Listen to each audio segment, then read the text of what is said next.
Greetings to all. I am here to tell you about the periodic table, and not just that, but the trends that can occur. That all sounds boring, I know, but it is interesting. But first, I need you to know all about what an atom is. Atoms are the building blocks of all living things. They are composed of three parts: protons with a positive charge, electrons with a negative charge, and neutrons with no charge. The protons and neutrons make up the nucleus, the center of the atom, and the electrons orbit around the nucleus. Now it's time to discuss subatomic particles, please excuse me. Hello? Oh, explaining the atom? Well, I guess the atom structure is practically common knowledge, but many people don't know about the wonders of subatomic Hello? Oh, my boss was just telling me to get to the good stuff. Well, here it is! What I didn't tell you about atoms is that different atoms make up different elements on the table. When you change the number of electrons, you get an ion, or a charged atom. Changing the neutrons gives you an isotope, or an atom with a different number of neutrons. And changing the number of protons changes the element entirely. But there's a lot more to the table than meets the eye. This table can list different trends that atoms share, and one such trend is the atomic radius. The table is organized into different sections. The vertical lines are called groups, and the horizontal lines are periods. Now, as for how this has to do with atomic radii, well, we need to know what atomic radii are in the first place. Most of you know what the radius of a circle is. It's half the diameter, or the line cutting the circle in half.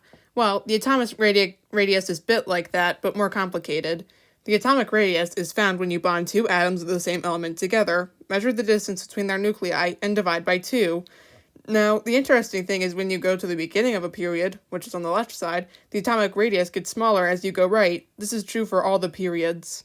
Isn't that exciting? We can see which elements have the smaller atomic radii just by looking at the table.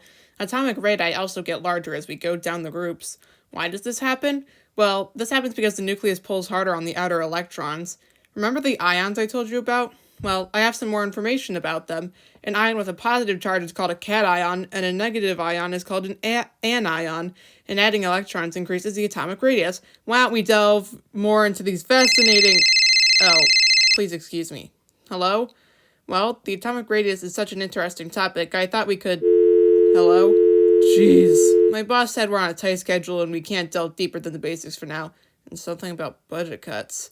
But let's not get discouraged, because there's another interesting trend involving electrons, ionization energy. But before we get into that, we need to look at the periodic table. Remember the groups and periods I mentioned earlier?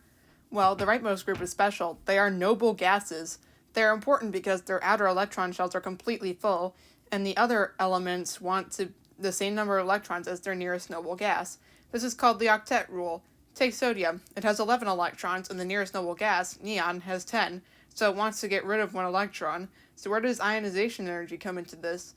It's how much energy it takes to remove an electron from the atom. Elements at the bottom have the lowest ionization energy because they want to get rid of those electrons, so there isn't much resistance. But as you go out the groups and periods, ionization energy increases, because elements like chlorine want to gain electrons to get the nearest noble gas, so they put up more of a fight for their electrons. There's also an interesting thing called the shielding effect, where electrons closer to the nucleus push outer electrons away. Now time for another interesting trend involving electrons, electronegativity! Now, oh great, what is it this time? Hello? Okay, this is the last trend involving electrons, I promise. Okay, and will you stop calling during the presentation? It's really... Hello? My boss can be a bit of a handful, but anyway, electronegativity is how hard atoms pull electrons off other atoms. Remember, atoms want the same number of electrons as the nearest noble gas. Atoms on the left side of the table want to lose electrons, so they have a low electronegativity. On the other hand, atoms on the right side really want electrons, so they have a high electronegativity. Noble gases don't have any noticeable electronegativity. Alright, no more negativity. Let's move on to something more positive, like atomic mass. Atomic mass is simply the number of protons plus the number of neutrons.